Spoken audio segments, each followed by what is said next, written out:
day, I don't know, day something. I lost track.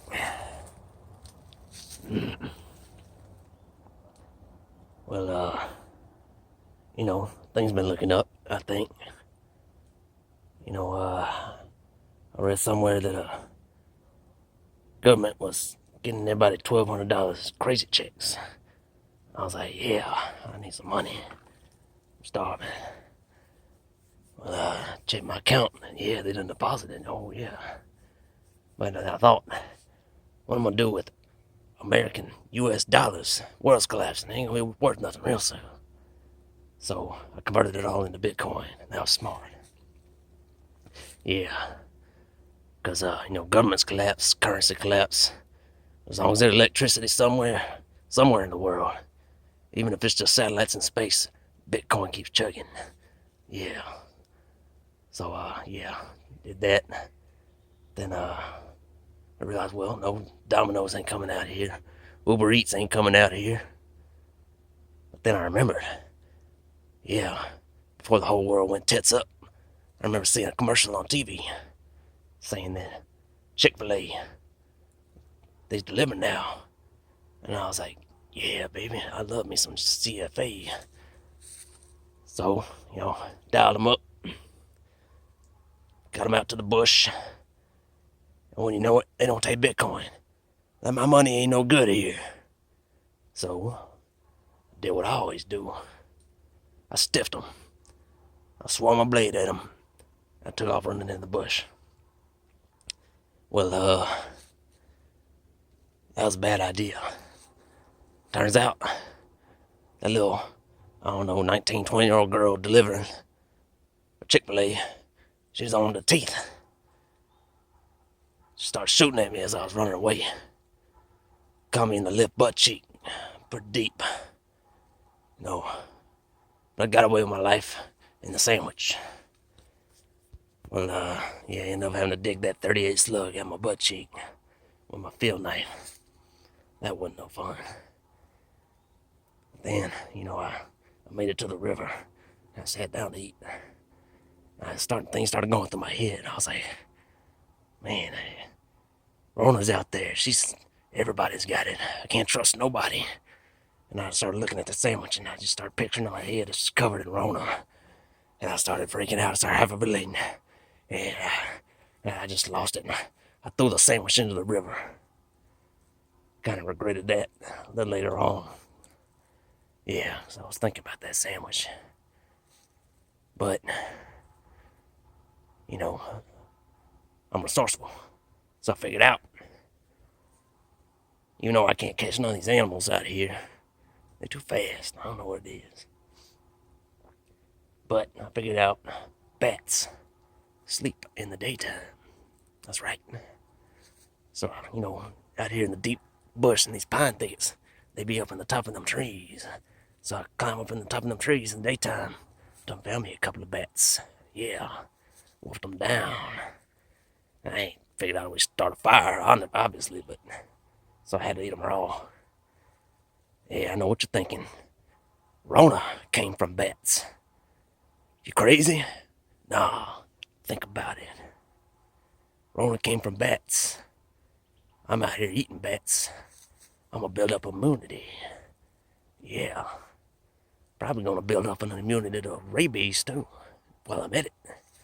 Because, yeah, some of these animals I done tied up with, undoubtedly, at least a couple of them, they was rabid. Yeah. So, food situation improved a little bit. But, something strange been happening. Something I can't really explain. And I didn't think much of it at first. But ever since I've been out in the bush, every time I wake up, there be like little presents, like little twigs or flowers arranged in weird ways next to where I'm sleeping. I'm thinking, I don't know what kind of animal would do that. I don't know when man would do that. But then I started thinking, Bigfoot would do that. And then I knew it for sure. couple of nights ago when I heard knocking. Sounded like a baseball bat hitting a tree. And at first I thought, oh snap, it's Negan. And I was like, no, that's crazy. Negan ain't real, but Bigfoot's real. Yeah, so then I was like, undoubtedly, Bigfoot's out here and Bigfoot's stalking me. So I've been hearing things behind trees, and I look and I see like a shadow real quick, and it's gone. It's like he's part of the bush looking. I can never just catch him, face on. But I know he's there. Well, last night, things took a turn for the worse. I was sleeping out in the grass, found me a nice little meadow, and, I don't know, I woke up early this morning, before daylight, and I could feel something breathing on my neck. Felt like something warm and hairy cuddled up behind me. And I was panicking, I started breathing hard. I was like, oh God, Bigfoot's right there. What am I doing? What am I gonna do? So, I thought to myself, Bushman, you know exactly what to do. And I was like, yeah, I'm gonna whip out my blade. I'm gonna turn around and I'm gonna say, you know what time it is, Bigfoot? You want some? Come get some. And I was gonna bury my blade in his neck. Well, that didn't work out. As a matter of fact, I never even got to lay eyes on him.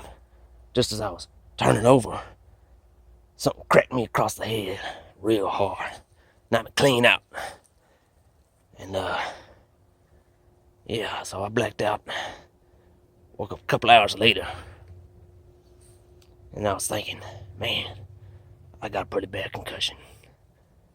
Did all that really just happen? And I saw the big old stick that hit me in the head, and I was like, did that just fall out of a tree? Did that all just happen? And then I looked, and there was like a 10-foot long, man-shaped indentation in the grass right behind where I was sleeping.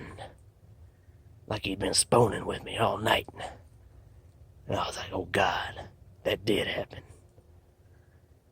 So, yeah, that, and what I think what he wanted was, I'm out here with no pants on.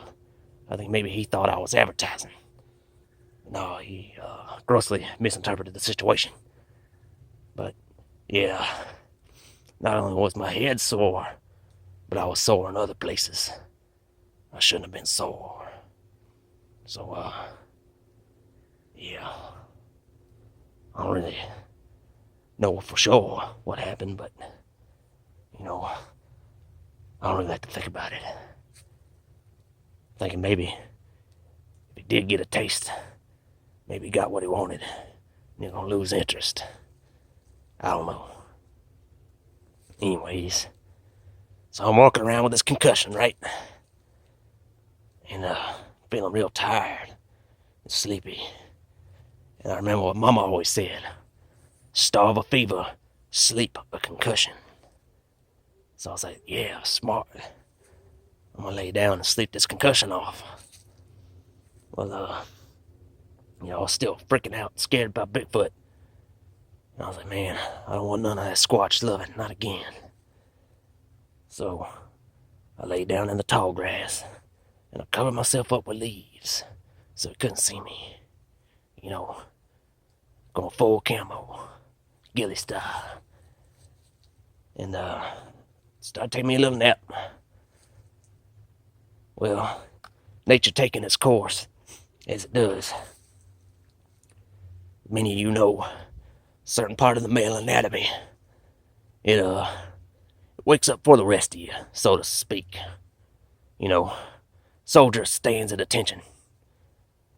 And when I started pitching the tent, wasn't nothing there but leaves. So my twig and berries started poking out the leaves, I'm guessing. And there was this hawk. I don't think it was a hawk, I think it was an eagle. I don't know, I ain't never seen a bird like that. He must have thought it was a snake. Thought he was gonna get him a late breakfast. Swooped down, grabbed me by the business. He must have picked me up a foot off the ground. He was strong. I woke up terrified, screaming. Because of where he was grabbing me, scream must have been pretty high pitched. Must have sounded like a dying rabbit or something. Because his instincts kicked in and he just clenched harder. And, oh man, I ain't never felt pain like that before. Let me tell you. Something else. Well, me and that eagle, we tied up. Had to been 2 solid minutes. And I tell you, 2 minutes tied up with an eagle. That's the longest 2 minutes of your life. Felt like an eternity. Yeah, we went at it. Went at it. Well, just as I was just about ready, to give up and become part of the food chain, he finally decided the juice wasn't worth the squeeze. And he took off. And I was like, yeah, you don't want none. That's right. Eagles. Nature's quitters. That's what they are. Yeah, because he almost had me. You don't know how close he came to having me. But yeah, I won out in the end. Better man. Went macho, mono, y birdo. Came out the other side. Well, I bet he thinks he got the better of me. But you know what? Small blessings. Because he broke a talent off in my business. And you're thinking, that don't sound like no blessing. Well, yeah. I got a giant gaping 38 special bullet wound in my butt cheek. Business all tore up from a fox. Not to mention all the briars. And the eagle. Oh, God. The eagle. But yeah, I got a bunch of gaping open wounds. Not to mention that little girl sprayed me last night with that poopy water. I think I got an infection coming on. Well, now I got me an eagle talon.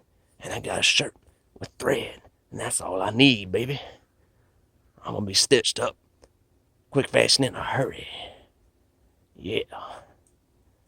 So as y'all can see, I'm doing pretty good out here. I'm not gonna lie. I'm thinking everything out in nature either wants to have its way with me or to neuter me. And I'm like, make up your mind, nature. Yeah, I think Mother Nature, she's on the rag. Must be. She's laying into me pretty hard. But that's alright. Nature, the bush, got to break you down, build you back up. So, figured I probably couldn't be broke but down no more than this. So it's all gonna be uphill from here, baby. All uphill.